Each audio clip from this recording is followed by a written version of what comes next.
Hello all, welcome to RK's teaching. Today now we talk about topic alternate minimum tax AMT section 115 JC. So in the alternate minimum tax applicability பார்க்கலாம். யாருக்கு இது applicable அப்படின்னா applicable to all assessees, individual, HUF, firm, LLP, AOP, BOI, AJP except company. So in the alternate minimum tax அப்படிங்கிறது வந்து இங்க சொல்லப்பட்டிருக்கிற எல்லா அசஸஸ்க்கும் applicable except company. And one more thing, who has claimed deduction under section 10AA, 35AD, 80IA to 80RRB except ATP. So அப்போ இந்த AMD அப்ளிகபிளா இருக்கணும் அப்படின்னா அவங்க யாரா இருந்திருக்க கூடாதுன்னா கம்பெனியா இருந்திருக்க கூடாது. அது மட்டும் இல்லாம இங்க சொல்லப்பட்டிருக்கிற அசஸீஸா இருந்திருக்கணும். அண்ட் அது மட்டும் இல்லாம இங்க சொல்லப்பட்டிருக்கிற செக்ஷன்ல ஏதாவது ஒரு செக்ஷன்லயோ இல்ல எல்லா செக்ஷன்லயுமே வந்து அவங்க என்ன பண்ணிருக்கணும்னா டிடக்ஷன் கிளைம் பண்ணிருக்கணும். எது தவிரனா எக்ஸப்ட் ஏடிபி. அப்படி கிளைம் பண்ணியிருந்தாங்க அப்படின்னா அந்த ஏஎம்டி வந்து applicable. Okay. And one more thing, AMT not applicable if adjusted total income less than rupees 20 lakhs in case of individual HUF, AOP, BOI, AJP. இங்க நம்ம பார்த்திருக்கோம் இண்டிவிஜுவல் HUF, firm, LLP கூட சொல்லியிருக்காங்க. But இந்த கேஸ்ல என்ன சொல்லியிருக்காங்க அப்படின்னா ஒரு அட்ஜஸ்டட் டோட்டல் இன்கம், ஒரு அசஸியோட அட்ஜஸ்டட் டோட்டல் இன்கம் 20 lakhsக்கு கம்மியா இருந்துச்சு அப்படின்னா அந்த ஆல்டர்னேட் மினிமம் டாக்ஸ் வந்து நாட் அப்ளிகபிள். யாரா இருக்கணும் அப்படின்னா அந்த அசஸி இண்டிவிஜுவலா இருக்கலாம், HUF இருக்கலாம், AOP, BOI, AJP இருக்கலாம். அப்படின்னா இந்த அசஸீஸ்லாம் இவங்க வந்து ஏஎம்டி கால்குலேட் பண்றதுக்கு அட்ஜஸ்டட் டோட்டல் இன்கம் கால்குலேட் பண்றாங்க. அந்த adjusted total income less than rupees 20 lakhs இருந்துச்சு அப்படின்னா ஏஎம்டி அவங்க பே பண்ண தேவையில்லை. அதுக்கு பதிலாக அவங்க நார்மல் ப்ரொவிஷன்ஸ் படி டாக்ஸ் லைபிலிட்டி என்னவோ அதை பே பண்ணா போதும். ஓகே. ஸோ இங்க கிளியரா புரிஞ்சுக்க வேண்டிய விஷயம் என்னன்னா AMT is applicable to all the assessees except company, and all the assessees should claim the deduction under section 10AA, 35AD, 80IA to 80RRB except ATP. இந்த சொல்லப்பட்டிருக்கிற செக்ஷன்ல ஏதாவது ஒரு செக்ஷன்லயோ இல்ல எல்லா செக்ஷன்லயோ வந்து டிடக்ஷன் கிளைம் பண்ணியிருக்கணும். அண்ட் இந்த ஏஎம்டி எப்போ அப்ளிகபிள் இல்லை அப்படின்னா ஒரு அசஸி individual HUF, AOP, BOI, AJP இருக்கிற சமயத்துல அவங்களோட அட்ஜஸ்டட் டோட்டல் இன்கம் 20 lakhs மேல போகல அப்படின்னா இந்த ஏஎம்டி நாட் அப்ளிகபிள் ஆகாது. ஓகே. அண்ட் இந்த ஏஎம்டி எப்போ applicable when if tax calculated under normal provisions of Income Tax Act less than 18.5% of adjusted total income. So இது எப்போ அப்ளை ஆகும் அப்படின்னா நீங்க நார்மல் ப்ரொவிஷன்ஸ் படி டாக்ஸ் கால்குலேட் பண்ணிருக்கீங்க. அந்த கால்குலேட் பண்ண டாக்ஸ் வந்து எதை விட கம்மியா இருக்கு அப்படின்னா 18.5% ஆஃப் அட்ஜஸ்டட் டோட்டல் இன்கம் விட கம்மியா இருக்கு அப்படின்னா இந்த ஏஎம்டி அப்ளிகபிள் ஆகும். தென் adjusted total income shall deemed to be the total income, hence AMT applicable. So அந்த கேஸ்ல வந்து அட்ஜஸ்டட் டோட்டல் இன்கம் தான் என்னன்னு கருதுவாங்க அப்படின்னா டோட்டல் இன்கம் கருதுவாங்க. அண்ட் அதுல வந்து நம்ம என்ன பே பண்ண வேண்டியிருக்கு அப்படின்னா ஏஎம்டி பே பண்ணணும். அண்ட் இந்த ஏஎம்டி ரேட் எவ்வளவு அப்படின்னு பார்த்தாச்சுன்னா நான் கார்பரேட் அசஸீஸ் அவங்களுக்கு 18.5% ஆஃப் அட்ஜஸ்டட் டோட்டல் இன்கம். இங்க நான் கார்பரேட் அசஸீஸ்னா யாரு அப்படின்னா இங்க சொல்லப்பட்டிருக்கிறவங்க தான் individual HUF, firm, LLP, AOP, BOI, AJP. இவங்க தான் நான் கார்பரேட் அசஸீஸ். கம்பெனி தவிர அவங்களுக்கு எவ்வளவு ரேட் ஆஃப் ஏஎம்டி அப்படின்னா 18.5% of adjusted total income. And இந்த non corporate assessees being IFSC, international financial service சென்டரா இருக்கும் பட்சத்துல அவங்களுக்கு 18.5%க்கு பதிலா எவ்வளவுனா 9% தான் அப்ளிகபிள். ஓகே. அண்ட் அதுக்கு ஒரு சில கண்டிஷன் சாட்டிஸ்ஃபை பண்ணணும். என்னன்னா ஃபர்ஸ்ட் அவங்க IFSC-யா இருக்கணும், இன்டர்நேஷனல் ஃபினான்ஷியல் சர்வீஸ் சென்டரா இருக்கணும். அண்ட் ஆல்சோ அவங்களுக்கு வரக்கூடிய இன்கம், டெரிவ் ஆகிற இன்கம் வந்து எதுலதான் இருக்கணும் அப்படின்னா கன்வெர்ட்டியபிள் ஃபாரின் எக்ஸ்சேஞ்ச்ல தான் இருக்கணும். அப்படி இருந்தாச்சு அப்படின்னா அவங்க 18.5% of adjusted total income pay பண்ண வேண்டியது இல்லை. அதுக்கு பதிலாக 9% of adjusted total income pay பண்ணா போதும். அண்ட் இங்க சொல்லியிருக்கேன் IFSC அப்படின்னா என்னன்னா international financial service centre, and ATI-னா என்னன்னா adjusted total income. And as per section 115 JC, the assessee have to pay tax.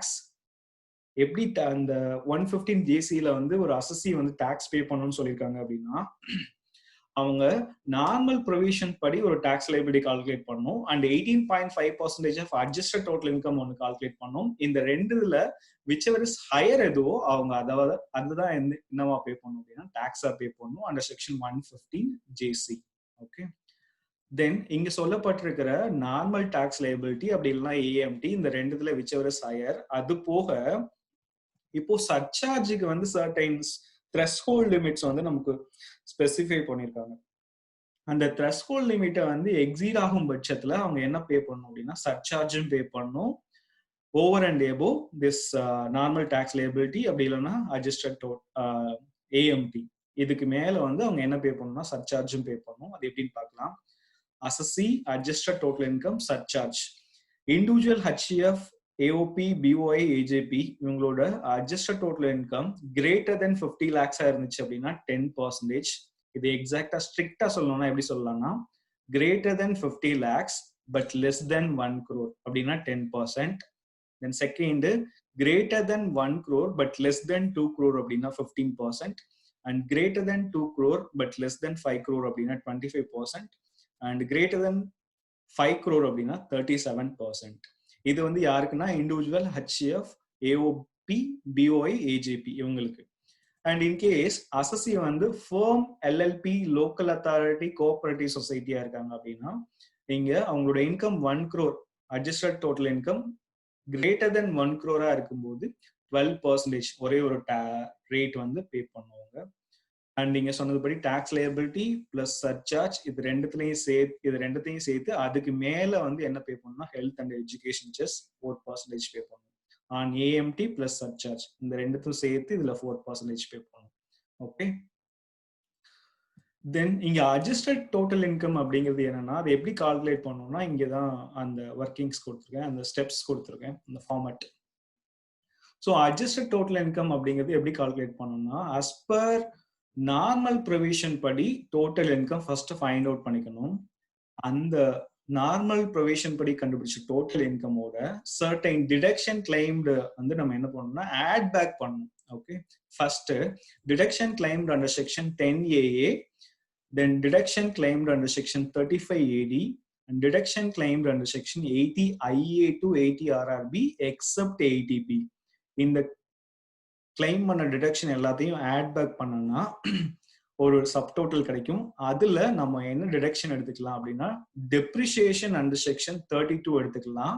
என்ன அசம்ஷனோட அப்படின்னா assuming that deduction under section 35AD was not allowed on the asset on which deduction under section 35AD is claimed. அப்படின்னா என்ன மீனிங்னா very simple. நம்ம 35AD அப்படிங்கிறது என்னதுன்னா specified business ஒரு அசசி பண்ற சமயத்துல அவர் பண்ற எக்ஸ்பெண்டிச்சர் எல்லாமே 100% அவர் என்ன எடுத்துக்கலாம் டிடக்ஷன் எடுத்துக்கலாம். அந்த சமயத்துல நார்மலி வந்து டெப்ரிசியேஷன் நாட் அலவுட். அந்த கேஸ்ல அவருக்கு அந்த deduction claim 35AD deduction claim பண்ணும்போது அவருக்கு டெப்ரிசியேஷன் கிடையாது. பட் நம்ம இங்க என்ன பண்றோம்னா அவர் கிளைம் பண்ண டிடக்ஷனையே மறுபடியும் ஆட் பேக் பண்ணி அதை என்னமா கன்சிடர் பண்ணிக்கிறோம் அப்படின்னா டோட்டல் இன்கமா கன்சிடர் பண்ணிக்கிறோம். அப்படி இருக்கிற சிச்சுவேஷன்ல நம்ம என்ன டிடக்ஷன் எடுத்துக்கலாம்னா இதுக்கு முன்னாடி 35AD அவர் கிளைம் பண்ணும் போது டெப்ரிசியேஷன் டிடக்ஷன் கிடையாது. பட் இப்ப கிளைம் பண்ணல அதை டோட்டல் இன்கமா இன்க்ளூட் பண்றோம். அப்படிங்கும்போது டெப்ரிசியேஷன் டிடக்ஷனா எடுத்துக்கலாம். ஸோ இது எடுத்ததுக்கு அப்புறம் ஃபைனலா வரக்கூடிய அமௌண்ட் தான் என்னது அப்படின்னா அட்ஜஸ்டட் டோட்டல் இன்கம். இந்த அட்ஜஸ்டட் டோட்டல் இன்கம்ல தான் 18.5% அசசி வந்து என்னவா பே பண்ணணும்னா AMT-ஆ பே பண்ணணும். அண்ட் இந்த AMT கால்குலேட் பண்றதுக்கு what are the steps involve அப்படின்னு சொல்லி பார்க்கலாம். First step, compute the total income as per the normal provisions of the Income Tax Act. Normal provisions of Income Tax Act படி total income compute பண்ணிடுங்க. Second step, அந்த normal provision படி compute பண்ண total இன்கம்ல tax liability calculate பண்ணுங்க. Okay, second step. Then மூணாவது step, do adjustments specified under section 115 JC 4 items with the total income computed under step 1. Step 1ல total income as per normal provision கண்டுபிடிச்சோம் இல்லையா, அது கூட இந்த 4 அட்ஜஸ்ட்மெண்ட்ஸ் பண்ணிடுங்க. அட்ஜஸ்ட்மெண்ட் பண்ணிட்டீங்கன்னா உங்களுக்கு என்ன கிடைச்சிரும் அப்படின்னா அட்ஜஸ்டட் டோட்டல் இன்கம் கிடைச்சிரும். ஓகேவா, அதுதான் இங்க காமிச்சிருக்கோம். நார்மல் ப்ரொவிஷன் படி கால்குலேட் பண்ண டோட்டல் இன்கம், அது ஃபர்ஸ்ட் 3 அட்ஜஸ்ட்மெண்ட் அண்ட் 4வது அட்ஜஸ்ட்மெண்ட் டெப்ரிசியேஷன். இது பண்ணதுக்கு அப்புறம் அட்ஜஸ்டட் டோட்டல் இன்கம் நமக்கு கிடைச்சிச்சு. அதுதான் இங்க ஸ்டெப் 3ல சொல்லியிருக்கு. அண்ட் கண்டுபிடிச்ச அந்த அட்ஜஸ்டட் டோட்டல் இன்கம்ல 4வது ஸ்டெப் ஏஎம்டி கால்குலேட் பண்ணுங்க அப்படின்னு சொல்லியிருக்காங்க. ஓகே, கால்குலேட் பண்ணியாச்சு. அப் டு ஸ்டெப் 4 வரைக்கும் கிளியரா? Okay, now step 5. ஸ்டெப் 5ல என்ன சொல்லியிருக்காங்கன்னா, ஸ்டெப் 2ல கிடைச்ச ரிசல்ட்டையும் ஸ்டெப் 4ல கிடைச்ச ரிசல்ட்டையும் கம்பேர் பண்ணி விச்எவர் இஸ் ஹையர் எதுவோ அதை வந்து நீங்க டாக்ஸ் லைபிலிட்டியா பே பண்ணுங்க அப்படின்னு சொல்றாங்க. ஓகே, ஸ்டெப் 5ல. அண்ட் ஸ்டெப் 6ல என்ன சொல்லியிருக்காங்கன்னா, நீங்க விச்எவர் இஸ் ஹையர் எதுன்னு சூஸ் பண்ணிட்டீங்க. ஒன்னு எய்தர் அது நார்மல் டாக்ஸ் லைபிலிட்டியா இருக்கலாம், இல்ல ஏஎம்டியா இருக்கலாம். அதுல நீங்க என்னவும் சேர்த்துக்கோங்க அப்படின்னு சொல்றாங்கன்னா, சர்சார்ஜும் சேர்த்துக்கோங்க. If income exceeds specified limit for surcharge. For example, ஒரு அசஸியோட டோட்டல் இன்கம் வந்து 1 crore and 1 lakhன்னு வச்சுப்போம். அப்போ நம்ம பார்த்திருக்கோம் ஏற்கனவே, அந்த அசஸி வந்து எப்போ வந்து சர்சார்ஜ் பே பண்ணும் அப்படின்னா, 50 lakh மேல போயிடுச்சு அப்படின்னா, இல்ல 1 crore மேல போயிடுச்சுன்னா, இல்ல 2 crore மேல போயிடுச்சுன்னா, இல்ல 5 crore மேல போயிடுச்சுன்னா, சர்டைன் ரேட் ஆஃப் சர்சார்ஜ் வந்து அவர் பே பண்ணும். ஓகே, அந்த ஸ்பெசிபிக் லிமிட்டை வந்து தாண்டும் பட்சத்துல, இந்த அட்ஜஸ்டட் டோட்டல் இன்கம் அந்த ஸ்பெசிபிக் லிமிட்டை தாண்டும் பட்சத்துல நம்ம என்ன பே பண்ணணும்னா, என்னவும் ஆட் பண்ணிக்கணும்னா சர்சார்ஜும் ஆட் பண்ணிக்கணும். தென் ஸ்டெப் 7ல ஹெல்த் அண்ட் எஜுகேஷன் செஸ்ஸும் ஆட் பண்ணிக்கணும். எதுல அப்படின்னா டாக்ஸ் பிளஸ் சர்சார்ஜ், இது ரெண்டுத்தையும் சேர்த்து அதுல 4% ஆட் பண்ணிக்கணும். ஸோ இதெல்லாம் பண்ணிட்டோம்னா கடைசியா நமக்கு கிடைக்கக்கூடிய ரிசல்ட் என்னது அப்படின்னா, total tax liability under section 150 JC வந்து நமக்கு கிடைக்கும். ஓகே, தென் இப்போ வந்துட்டு நான் இதை ஒரு சம்மரைஸ் பண்ணி கிளியரா சொல்றேன். என்ன அப்படின்னா, இந்த ஏஎம்டி யாருக்கு அப்ளிகபிள் அப்படின்னா, கம்பெனி தவிர எல்லா அசஸிஸ்க்குமே அப்ளிகபிள்.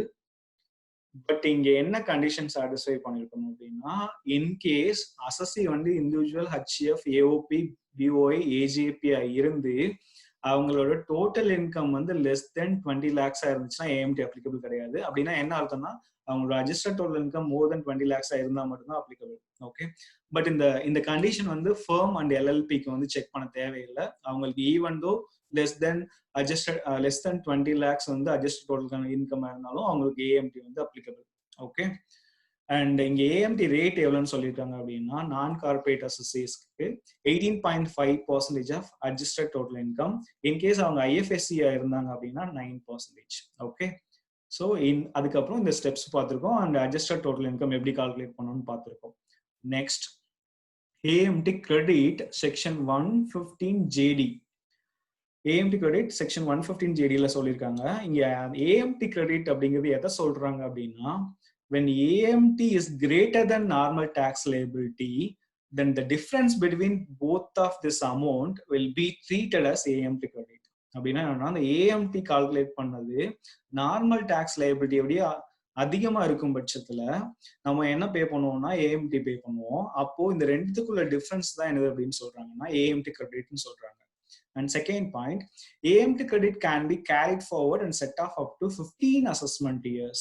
இந்த ஏஎம்டி கிரெடிட்டை நம்ம எத்தனை வருஷத்துக்கு கேரி ஃபார்வர்ட் பண்ணி செட் அப் பண்ணிக்கலாம்னா 15 அசஸ்மெண்ட் இயருக்கு வந்து கேரி ஃபார்வர்ட் பண்ணி செட் அப் பண்ணிக்கலாம்னு சொல்றாங்க. Then third point, AMT credit can be set off in the year in which normal tax liability greater than AMT. இப்போ நம்ம என்ன பார்த்தோம்னா, இதுக்கு முன்னாடி normal tax liability and AMT whichever is higher எதுவோ அதை பே பண்ணணும்னு சொல்லி பார்த்தோம். இப்போ இந்த ஏஎம்டி கிரெடிட் நம்ம ஒரு வருஷத்துல வந்து ரைஸ் பண்ணி வச்சிட்டோம். ஐ மீன் என்னன்னா, ஒரு கட்டத்துல வந்துட்டு நம்மளோட ஏஎம்டி வந்து நார்மல் டாக்ஸ் லைபிலிட்டியோட அதிகமா இருக்கும் பட்சத்துல இதுக்கு ரெண்டுக்குள்ள டிஃபரன்ஸ் வந்து நமக்கு என்னவா கிடைச்சிருச்சு அப்படின்னா ஏஎம்டி கிரெடிட் கிடைச்சிருச்சு. ஓகே, இந்த ஏஎம்டி கிரெடிட் நம்ம 15 அசஸ்மெண்ட்டுக்கு எடுத்துட்டு போலான்னு சொல்லிட்டோம். இது எந்த வருஷத்துல கொண்டு போய் நம்ம அட்ஜஸ்ட் பண்ண போறோம், ஐ மீன் எப்போ அதை வந்து செட்டப் பண்ணி காமிக்க போறோம் அப்படின்னா, எப்போ அப்படின்னா உங்களோட normal tax liability greater than ஏஎம்டியா இருக்கும்போது அந்த டைம்ல நீங்க என்ன பண்ணிக்கலாம்னா ஏஎம்டி கிரெடிட்டை யூஸ் பண்ணிட்டு மீதி இருக்கிறதுக்கு மட்டும் டாக்ஸ் லைபிலிட்டி பே பண்ணா போதும். Okay, then fourth point, AMT credit can be utilized to the extent of normal tax liability exceeds AMT. இது ரொம்ப ரொம்ப இம்பார்ட்டன்ட். என்ன அப்படின்னா, இந்த ஏஎம்டி கிரெடிட்டை எவ்வளவு தூரம் வரைக்கும் தான் யூட்டிலைஸ் பண்ண முடியும் அப்படின்னா, உங்களோட நார்மல் டாக்ஸ் லைபிலிட்டி ஏஎம்டியோட அதிகமா எவ்வளவு இருக்கோ அந்த போர்ஷன் அளவுக்கு மட்டும்தான் அவங்களால என்ன பண்ணிக்க முடியும்னா ஏஎம்டி கிரெடிட் எடுத்துக்க முடியும். Okay, then fifth point, interest under section 234A, B and C is calculated only after adjusting AMT credit if any. இப்போ இந்த இன்ட்ரெஸ்ட் அண்ட் செக்ஷன் 234 ஏபிசில வந்துட்டு இதெல்லாம் வந்து கால்குலேட் பண்ணும். எப்பதான் கால்குலேட் பண்ணும் அப்படின்னா, உங்களுக்கு ஏஎம்டி கிரெடிட் ஏதாவது இருக்கு அப்படின்னா அதை அட்ஜஸ்ட் பண்ணதுக்கு அப்புறமேட்டு தான் நீங்க என்ன வந்து கால்குலேட் பண்ணணும்னா இன்ட்ரெஸ்ட் அண்ட் செக்ஷன் 234 ஏபிசி வந்து கால்குலேட் பண்ணும்.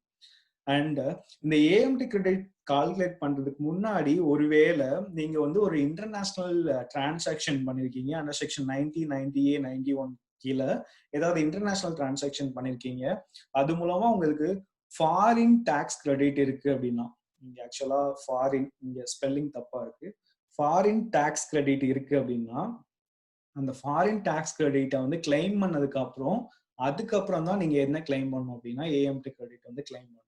ஓகே, ஸோ இதுதான் AMT credit under section 115 JD. Okay, so இது இப்போ சொல்லப்பட்டிருக்கிற ப்ரொவிஷன்லாம் ஈஸியா புரியுற மாதிரி ஒரு எக்ஸாம்பிள் பார்க்கலாம்.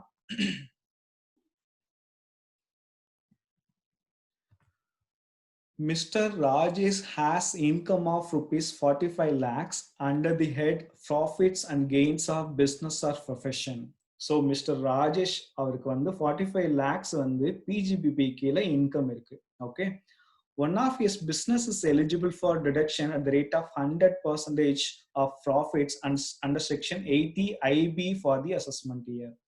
இவர் பண்ணிட்டு இருக்கிற ஒரு பிசினஸ்ல வந்து ஒன் ஆஃப் ஹிஸ் பிசினஸ் வந்து இந்த 80 IB கீழ 100% வந்து ரிடக்ஷனுக்கு எலிஜிபிளா இருக்கு. Okay, for the assessment year 2021. The profit from such business included in the business income is rupees 20 lakhs. அப்படின்னா என்னன்னா இங்க டோட்டல் இன்கம் வந்து நமக்கு 45 lakhs வந்து பிஜிபிபி கீழன்னு சொல்லிட்டாங்க. இந்த 45 lakhs உள்ளதான் இந்த 20 lakhsம் இருக்கு business income. Okay, then compute the tax payable by Mr. Rajesh assuming that he has no other income during the previous year 2019-20. அப்படின்னா இந்த ராஜேஷ்க்கு வந்து சொல்லப்பட்டிருக்கிற இந்த 45 lakhs தவிர வேற எந்த சோர்ஸ் ஆஃப் இன்கம் கிடையாது அப்படின்னு சொல்லிட்டாங்க. ஸோ இங்கே இவரோட என்ன கண்டுபிடிக்க சொல்லியிருக்காங்கன்னா டாக்ஸ் பேயபிள் எவ்வளோன்னு கண்டுபிடிக்க சொல்லியிருக்காங்க. மிஸ்டர் ராஜேஷ் இங்க வந்து அவரோட ஏஜ் குறிப்பிடப்படல. மிஸ்டர் ராஜேஷ் அப்படின்னா அவரோட என்ன டைப் ஆஃப் அசசி அப்படின்னா இண்டிவிஜுவல். அப்போ நம்ம இங்கே என்ன அசியூம் பண்ணிக்கணும் அப்படின்னா அவரோட ஏஜ் லெஸ் தென் 60 years அப்படின்னு அசியூம் பண்ணிக்கணும். அண்ட் இப்போ வந்து நம்ம டாக்ஸ் பேயபிள் வந்து எவ்வளோன்னு கால்குலேட் பண்ணலாம். நம்ம இங்கே ஏஎம்டி கீழே வந்து நம்ம டாக்ஸ் லைபிலிட்டி எப்படி கால்குலேட் பண்ணணும்னு இந்த ஸ்டெப்ஸ் சொல்லியிருக்கேன். இந்த ஸ்டெப்ஸை வச்சு எக்ஸ்பிளைன் பண்ணி ஈஸியா புரியுற மாதிரி சொல்றேன். ஃபர்ஸ்ட் ஸ்டெப் என்ன கம்ப்யூட் பண்ண சொல்லியிருக்காங்கன்னா total income as per normal provisions of income tax act. இங்க அவரோட பிஜிபிபி இன்கம் வந்து எவ்வளோன்னு சொல்லியிருக்காங்கன்னா 45 lakhs. அதுல ஒன் ஆஃப் ஹிஸ் பிசினஸ் வந்து 100% எலிஜிபிள் அண்டர் செக்ஷன் 80 IBன்னு சொல்லியிருக்காங்க. அது எவ்வளவு அப்படின்னா 20 lakhs. ஸோ அந்த 45 lakhsல 20 lakhs ரெடியூஸ் பண்ணிட்டோம் அப்படின்னா அவரோட total income as per normal provision எவ்வளவு அப்படின்னா 25 lakhs. Okay, then second step வந்து என்ன கால்குலேட் பண்ண சொல்லியிருக்காங்க அப்படின்னா அந்த கால்குலேட் பண்ண டோட்டல் இன்கம்ல டாக்ஸ் லைபிலிட்டி கால்குலேட் பண்ணுங்க அப்படின்னு சொல்லியிருக்காங்க. ஓகே, இங்க டாக்ஸ் லைபிலிட்டி வந்து ஒரு அசசி வந்து இண்டிவிஜுவலா இருக்கிறாரு and less than age 60 years அப்படின்னா அவரோட எக்ஸம்ஷன் லிமிட் 2,50,000 சொல்லி நம்ம இதுக்கு முன்னாடி ரேட் ஆஃப் டாக்ஸஸ் பார்க்கும்போது நம்ம பார்த்துருக்கோம். அது ஒருவேளை நீங்க பார்க்கலன்னா நான் இங்க கார்டு போடுறேன், சஜஸ்ட் பண்ணுவோம், நீங்க அது பாருங்க. ஸோ அவரோட எக்ஸம்ஷன் லிமிட் எவ்வளவு அப்படின்னா 2,50,000. ஸோ அவரோட டாக்ஸ் லைபிலிட்டி இப்போ கால்குலேட் பண்ணலாம் 25 lakh up to 2,50,000 nil and 2,50,000 to 5 lakh 5% 12,500 and 5 lakh to 10 lakh 20% 1 lakh and the balance 15 lakhs 13% 30% 4,50,000 and the normal tax liability 5,62,500 without chess. இங்க chess ஆட் பண்ணல இன்னும். Then next step என்ன சொல்லியிருக்காங்கன்னா நம்ம normal tax liability கண்டுபிடிச்சிட்டோம். மூணாவது step do adjustment specified under section 115 JC 4 items சொல்லியிருக்காங்க. But நமக்கு இங்க கொடுத்துருக்கிற சம்ல வந்துட்டு எல்லா செக்ஷன் கீழேயுமே ஒரு டிடக்ஷன் இருக்குல்ல, ஆனா ஒரே ஒரு செக்ஷன் கீழே டிடக்ஷன் இருக்கிறாரு என்னன்னா 80 IB. இந்த 80 IB நமக்கு எங்க இருக்குன்னா இங்க மூணாவது பாயிண்ட்ல இருக்கு. நம்ம பார்த்தது படி deduction claimed under section 80 IA to 80 RRB இதுக்கு இடையில 80 IB இருக்கு. ஸோ இதை என்ன பண்ண போறோம்னா மூணாவது ஸ்டெப்ல நார்மல் ப்ரொவிஷன் படி கண்டுபிடிச்ச டோட்டல் இன்கமோட இந்த டிடக்ஷன் கிளைம்ட ஆட் பேக் பண்ண போறோம். ஓகே, ஆட் பேக் பண்ணனா நமக்கு என்ன கிடைக்கும் அப்படின்னா அட்ஜஸ்டட் டோட்டல் இன்கம் கிடைக்கும். ஸோ அதுதான் இங்க பண்ணியிருக்கோம். total income as per the Income Tax Act normal provision படி 25 lakhs. அதுல டிடக்ஷன் அண்டர் செக்ஷன் 80 IB எவ்வளோ அப்படின்னா 20 lakhs. அதை ஆட் பேக் பண்ணிட்டோம். ஆட் பேக் பண்ணதும் நமக்கு என்ன கிடைச்சிச்சுன்னா 45 lakhs வந்து அட்ஜஸ்டட் டோட்டல் இன்கம் கிடைச்சிச்சு. ஓகே, ஸோ இதுல 18.5% வந்து நம்ம AMT கால்குலேட் பண்றோம். அது எவ்வளோனா 8,32,500. இதுவுமே செஸ் வந்து இன்க்ளூட் பண்ணாம இருக்கு. ஓகே, நம்ம இப்போ இந்த ரெண்டுல எது வந்து விச்எவர் இஸ் ஹையர் எதுன்னு பார்க்கணும். இங்க 5,62,500, இங்க 8,32,500. ஸோ விச்எவர் இஸ் ஹையர் பார்த்தாச்சுன்னா 8,32,500. ஸோ அப்போ நம்ம என்னதான் பே பண்ணணும்னா AMT தான் பே பண்ணணும். And adjusted total income is deemed to be the total income of an assessee. Hence AMT is applicable. AMT pay பண்ணணும். ஓகே, ஸோ இந்த நெக்ஸ்ட் ஸ்டெப் நம்ம என்ன பார்த்தோம் அப்படின்னா இந்த AMT கிரெடிட் அப்படிங்கிறது என்னன்னு பார்த்தோம். AMT கிரெடிட் அப்படிங்கிறது எப்பதான் வரும் அப்படின்னா normal tax liability is less then AMT இருந்துச்சு அப்படின்னா நமக்கு என்ன வரும் அப்படின்னா AMT கிரெடிட் வரும். ஸோ இங்க இந்த கேஸ்ல பார்த்தாச்சுன்னா AMT தான் அதிகமா இருக்கு, நார்மல் டாக்ஸ் லேபிலிட்டி கம்மியா இருக்கு. அப்போ இந்த ரெண்டுத்துக்குள்ள டிஃபரன்ஸ் தான் என்னவா இருக்கும் அப்படின்னா AMT கிரெடிட்டா இருக்கும். அண்ட் அது கால்குலேட் பண்ணதுக்கு முன்னாடி நம்ம இன்னொரு விஷயம் பண்ண வேண்டியிருக்கு. என்னன்னா இங்க செஸ் ஆட் பண்ணல, நம்ம செஸ் ஆட் பண்ணணும். ஸோ இங்க பாருங்க, since the regular income tax payable as per the provisions of Act is less than the AMT, இங்க கண்டுபிடிச்சிருக்கிற நார்மல் டாக்ஸ் லைபிலிட்டி வந்து AMT விட கம்மியா இருக்கு. The adjusted total income of rupees 45 lakhs would be deemed to be the total income of Mr. Rajesh, and he would liable to pay tax at the rate of 18.5% thereof. So இங்க normal provision படி calculate பண்ண tax liability AMT விட கம்மியா இருக்கிறதுனால அவரோட adjusted total income தான் total income கருதணும். அதனால அவர் வந்து AMT தான் பே பண்ணணும். எவ்வளவு பே பண்ணணும்னா 18.5% பே பண்ணணும் அப்படின்னு சொல்லியிருக்காங்க. Then the tax payable by Mr. Rajesh for the assessment year 2021 would therefore be 8,32,500 plus health and education cess at the rate of 4%, totalling rupees 8,65,800 அப்படின்னு சொல்லியிருக்காங்க. அப்படின்னா என்னன்னா இப்போ அவரோட AMT ஃபிளாட்டை நம்ம எவ்வளவு கண்டுபிடிச்சிட்டோம்னா 8,32,500 கண்டுபிடிச்சிட்டோம். அண்ட் அவரோட அட்ஜஸ்டட் டோட்டல் இன்கம் எவ்வளோன்னு பார்த்துருக்கோம்னா 45 lakhs பார்த்துருக்கோம். இன்கேஸ் அவரோட அட்ஜஸ்டட் டோட்டல் இன்கம் ஒருவேளை 50 lakhs இல்ல 50 lakhs மேலேயோ இருந்துச்சு அப்படின்னா அவர் என்ன பே பண்ண வேண்டியிருக்கும்னா சர்சார்ஜ் பே பண்ண வேண்டியிருக்கும். இங்க பாருங்க, greater than 50 lakhs இருந்துச்சுன்னா சர்சார்ஜ் அவர் 10% பே பண்ண வேண்டியிருக்கும். ஆனா இப்போ அவரோட total income adjusted total income எவ்வளவுதான் அப்படின்னா நம்மளோட சம் படி 45 lakhs தான். அதனால சர்சார்ஜ் அப்ளிகபிலிட்டி கிடையவே கிடையாது. டைரக்டா நம்ம எங்க வந்துட்டோம் அப்படின்னா இந்த ரெண்டுல விச்சவரஸ் எது ஹையர்னு பார்த்தோம். எது கிடைச்சுன்னா 18.5% அட்ஜஸ்டட் டோட்டல் வந்து ஹையரா கிடைச்சது. ஸோ இந்த கிடைச்சிருக்கிற ஹையர் அமௌண்ட் பிளஸ் அதுல ஹெல்த் அண்ட் எஜுகேஷன் செஸ் வந்து அப்ளை பண்ணி நம்ம டாக்ஸ் லைபிலிட்டி கால்குலேட் பண்ணிருக்கோம். ஓகே, ஸோ இங்க அவரோட AMT வித்தவுட் செஸ் வந்து எவ்வளோ அப்படின்னு பார்த்தாச்சுன்னா 8,32,500. அதுல 4% செஸ் கால்குலேட் பண்ணா 33,300. ஸோ இது ரெண்டுத்தையும் ஆட் பண்ணோம்னா 8,65,800. Okay, and normal tax liability அவரோட normal tax liability without cess வந்து 5,62,500. செஸ் 4% கால்குலேட் பண்ணா 22,500. ஸோ இது ரெண்டுத்தையும் ஆட் பண்ணா 5,85,000. இந்த ரெண்டுத்துக்குள்ள டிஃபரன்ஸ் வந்து 2,80,800. அதுதான் எனக்கு அப்படின்னா AMT கிரெடிட். அதுதான் இங்க சொல்லியிருக்காங்க.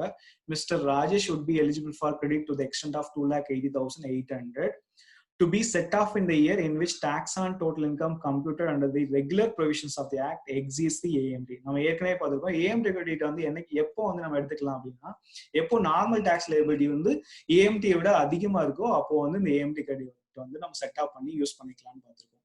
Such credit can be carried for succeeding 15 assessment year. இந்த கிரெடிட்டை வந்து எவ்வளவு வருஷத்துக்கு வந்து அவங்க வந்து கேரி ஃபார்வர்ட் பண்ணலாம்னு சொல்லியிருக்காங்கன்னா 15 assessment இயருக்கு கேரி ஃபார்வர்ட் பண்ணலாம்னு சொல்லியிருக்காங்க.